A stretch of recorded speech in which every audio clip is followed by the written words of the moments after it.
Hola, ¿qué tal a todos? Muy buen día, mi nombre es Jefferson Alburquerque, ingeniero en energía especializado en el diseño de equipos estáticos, tanques de almacenamiento y recipientes sometidos a presión. Bienvenidos a mi canal JBF Ingeniería, un canal diseñado para poder compartir e impartir conocimientos y temas relacionados a la ingeniería. En esta oportunidad expondré el tema condiciones de diseño correspondiente al diseño de recipientes sometidos a presión según ASME sección 8, división 1. Los contenidos incluidos en este módulo han sido desarrollados para poder comprender los aspectos fundamentales en el proceso o diseño de estos sistemas. Los contenidos incluidos en este módulo son condiciones de diseño, incluyendo la temperatura, presión, viento, sismo, cargas aplicadas, tipo y categorías de cargas, cargas muertas, cargas vivas, cargas cíclicas, cargas locales. Ahora bien, las condiciones de diseño de un recipiente sometido a presión es el conjunto y parámetros de entrada necesarios para la selección de materiales, la selección de componentes, el cálculo del recipiente y la fabricación del mismo. Resulta muy sencillo caer en el error de comenzar el diseño de un equipo sin tener perfectamente definidas las condiciones de diseño. Esto solo conlleva a retrabajo en lo que al diseño de equipo se refiere.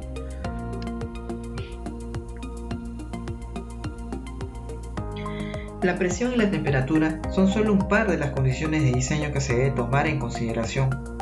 Algunos de ellos son la temperatura del ambiente, temperatura de diseño, MDT, MD, MT del material, la presión interior, presión exterior, la MAO, cargas, peso propio del equipo, cargas vivas, cargas muertas, carga cíclica, nivel de operación, el High Liquid Level, la corrosión admisible, el peso de los internos, cargas externas como viento, sismo, nieve, condiciones de operación o de prueba hidrostática o hidráulica como el STINAG, y el requerimiento o exigencia del equipo durante el transporte o el izado. Para arribar al diseño de un recipiente sometido a presión adecuado, se deben evaluar distintas temperaturas actuando en el sistema. Estas temperaturas son temperatura mínima, la temperatura máxima, también conocida como temperatura de diseño, y la temperatura mínima de diseño del metal, por sus siglas en inglés MD-MT. La temperatura mínima es la temperatura más baja a la que se someterá el recipiente. Es el menor valor de las siguientes. Temperatura mínima del proceso. El cliente o el departamento de procesos debe proporcionar esta información. Por ejemplo, el gas natural licuado tiene una temperatura mínima de menos 161 grados Celsius. Por otro lado, tenemos la temperatura mínima de emplazamiento. Se determinará la mínima temperatura del lugar. Por ejemplo, históricamente en un emplazamiento de un lugar, la mínima temperatura en los últimos 25 años han sido de menos 5 grados Celsius. La temperatura mínima será el menor de ambas condiciones. La temperatura máxima por lo general se conoce como temperatura de diseño. En algunos casos, especialmente para columnas esbeltas, no se tiene una sola temperatura máxima, dado que existe un gradiente de temperatura entre el punto más caliente y el punto más frío. Es necesario analizar la zona afectada y seleccionar los materiales y espesores con criterio. La temperatura mínima de diseño del metal, por sus siglas en inglés MD-MT, es la mínima temperatura que el material presenta resistencia a las fracturas frágiles. La brittle fracture es una propiedad del material y no del ambiente, y se evalúa mediante el punto UCS 66 del código ASME sección 8, división 1. Diferencia entre la temperatura de operación versus la temperatura de diseño. La diferencia entre ambas temperaturas es un margen que existe debido a que habitualmente es difícil establecer condiciones de diseño con total certeza. Si es necesario diseñar un equipo pero no se dispone de la temperatura de diseño, la primera aproximación para calcular la temperatura de diseño será la mayor obtenida por los siguientes métodos: temperatura de operación más un 10%, temperatura de operación más 15 grados Celsius o directamente 65 grados Celsius. La presión a la que debe operar el sistema es una de las condiciones de diseño más importantes. No obstante, cabe recordar que no siempre gobierna el diseño de un recipiente debido a la existencia de otros muchos tipos de carga. Por lo general, para el diseño de recipientes sometidos a presión, se habla de presión relativa o manométrica, es decir, la presión medida por encima de la atmosférica. Al igual que sucedía para el caso de la temperatura, la diferencia entre la presión de operación y la presión de diseño es un coeficiente de seguridad. Este margen existe, como ya he dicho, ya que habitualmente es difícil establecer condiciones de diseño con total certeza. Si es necesario diseñar un equipo, pero no se dispone de la presión de diseño, como primera aproximación se puede calcular de la siguiente manera. Si la presión de operación es mayor que 20 bares, la presión de diseño puede estimarse como un 10% por encima de la presión de operación. Si la presión de operación es menor que 20 bares, la presión de diseño puede estimarse como la presión de operación más 2 bares.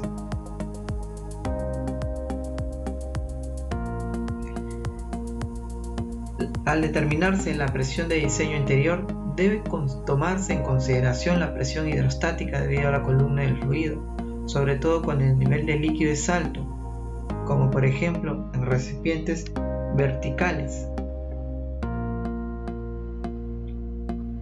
Atención: si el fluido es agua, la columna de líquido se calcula como 0,1 kilogramos por centímetro cuadrado, o lo que equivale a 0,1 bar por cada metro de altura. Presión exterior. Un equipo puede estar sometido a presión exterior debido a diferentes causas. La más habitual se produce cuando el equipo sufre una despresurización repentina. Cuando en condiciones de operación un equipo se despresuriza hasta valores cercanos al vacío absoluto, exteriormente actúa sobre el equipo la presión atmosférica. A continuación voy a mostrar un video de un equipo en el cual ha sido diseñado de una manera errónea o no se ha considerado los efectos de la presión exterior.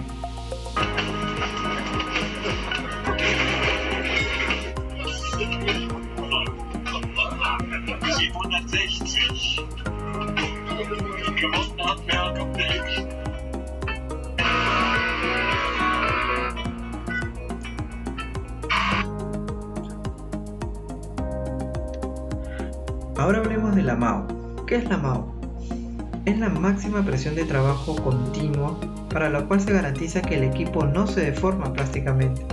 Este valor no es igual a la presión de diseño debido a que los espesores adoptados normalmente exceden el espesor mínimo requerido por cálculo. Esto se debe a espesores comerciales. Este exceso es el que genera el salto de presión hasta la MAO. Es la diferencia entre el espesor adoptado y el espesor calculado.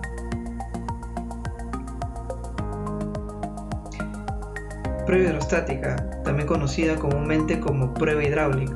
Se trata de una prueba de rutina. Se utiliza cuando el espesor del material del recipiente y todas las tensiones están bien definidas y no hay factores desconocidos significativos en los aspectos mecánicos del diseño. El objetivo de esta prueba es comprobar la integridad del equipo. Se recomienda utilizar el apartado UG99B o UG99C, el cual establece como valor de prueba hidrostática 1.3 de la MAO por una relación de esfuerzos, los cuales se muestran en pantalla. Hablemos de cargas. Las cargas o fuerzas son las causas o las causantes de las tensiones en los recipientes sometidos a presión. cabe mencionar que las cargas, tanto generales como locales, pueden producir tensiones.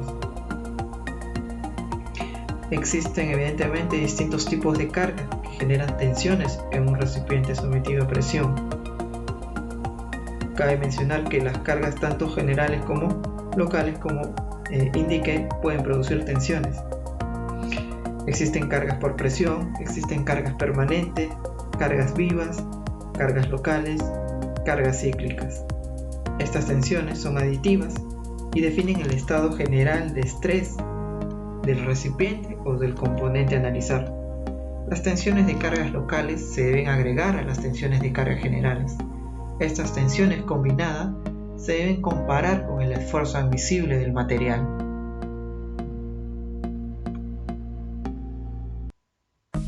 Las cargas permanentes son todas aquellas cargas fijadas unidas al equipo, como el peso propio, el peso de los internos, las plataformas, el aislamiento, etc.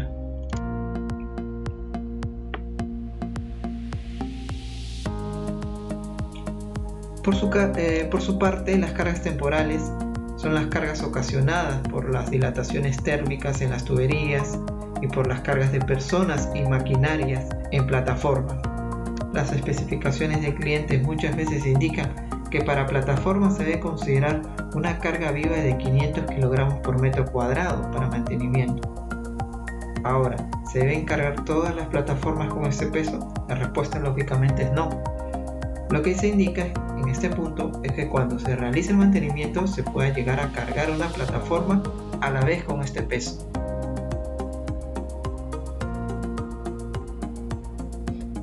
Para el diseño de una plataforma es común adoptar una carga de 200 kg por metro cuadrado para operación normal y una carga de 500 kg por metro cuadrado para mantenimiento. Cuando se indican cargas por nieve, por lo general se adoptan valores de 70 kg por metro cuadrado, como cargas muertas sobre plataformas.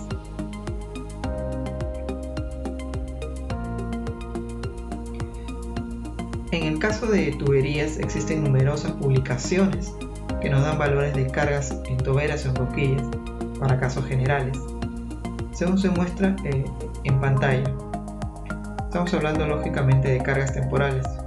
Uno de los métodos para evaluar el impacto de estas cargas locales en conexiones o en boquilla o también en envolventes del equipo es el método descrito en el WRS 107 del Welding Research Council: tensiones locales en recipientes esféricos y cilíndricos debidos a cargas externas.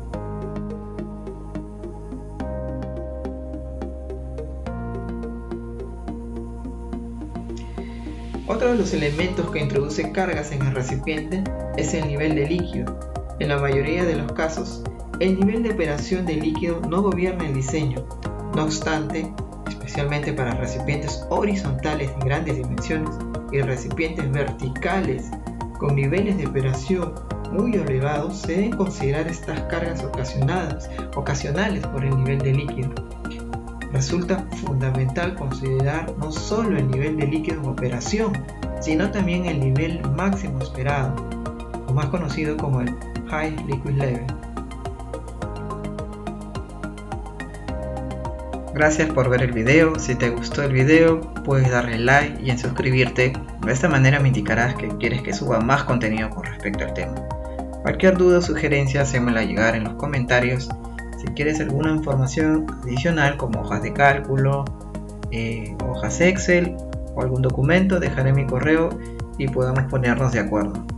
Que tengan un buen día.